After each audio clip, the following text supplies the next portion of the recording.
Hello all, welcome to top trends. Trivikram గారి cinema అంటే ఒక మ్యాజిక్ ఉంటుంది. ఆయన రాసిన కథకి ఒక విజన్ ఉంటుంది. ముఖ్యంగా ఆయన రాసిన ప్రతి డైలాగ్కి ఒక అర్థం ఉంటుంది. ఆయన డైలాగ్స్కి ఉండే పవర్ గురించి చెప్పాలంటే ఒక్కటే చెప్పొచ్చు. ఆయన ఫస్ట్ డైలాగ్స్ రాసిన మూవీ నువ్వే కావాలికి నేషనల్ ఫిలిం అవార్డు వచ్చింది. ఆయన డైరెక్షన్, స్క్రీన్ ప్లే అండ్ డైలాగ్స్తో తీసిన ఫస్ట్ సినిమా నువ్వేకి డైరెక్ట్గా నంది అవార్డు వచ్చింది. ఈ ఒక్క ఎగ్జాంపుల్ చాలు అతని పట్టుకునే పెన్కి ఎంత పవర్ ఉందో చెప్పడానికి. ఆ తర్వాత ఆయన కొంచెం డైరెక్షన్లో గ్యాప్ తీసుకొని నువ్వు నాకు నచ్చావు, చిరునవ్వుతో, మన్మధుడు, మల్లీశ్వరి, జై చిరంజీవ లాంటి సినిమాలకి స్టోరీ అండ్ డైలాగ్ రైటర్గా వర్క్ చేశారు. ఈ ప్రాసెస్లోనే ఆయన డైరెక్షన్ స్కిల్స్లో చాలా ఇంప్రూవ్ చేసుకొని మహేష్ బాబుతో మూవీ తీశారు. అదే అతడు. ఈ మూవీ ఇప్పటికీ మనం రిపీటెడ్లో చూస్తూనే ఉంటాం.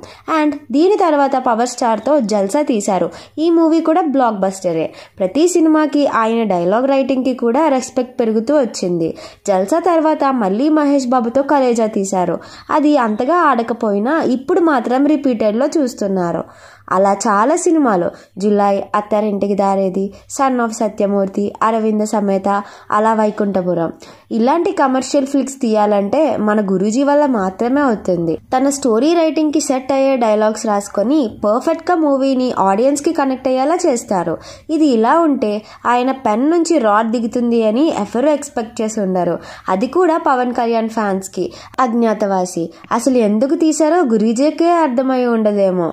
కేవలం సాంగ్స్ హిట్ అయ్యాయని మాత్రం చెప్పుకోవచ్చు. అలాగే ఈ మధ్యనే మహేష్ బాబు ఫ్యాన్స్ కి కూడా రాడ్ దిగింది అనుకోండి. కానీ ఇప్పుడు ఫ్యామిలీ ఆడియన్స్ కి అయితే నచ్చుతుంది. టు బీ ఫ్రాంక్, నాకైతే సినిమా నచ్చలేదు. రొటీన్ స్టోరీని పిండేసి మహేష్ బాబు గారి స్వాగ్ తో మూవీని తీసి రిలీజ్ చేసేసారు. అలా అని ఈ రెండు సినిమాలని పట్టుకొని గురూజీ గారిని తక్కువ చేయలేం కదా. తప్పకుండా అతని పెన్ నుంచి మ్యాజిక్ ని మళ్ళీ చూస్తాం. మరి త్రివిక్రమ్ గారి సినిమాల్లో మీ ఫేవరెట్ సినిమా ఏదో కామెంట్ చేసేయండి.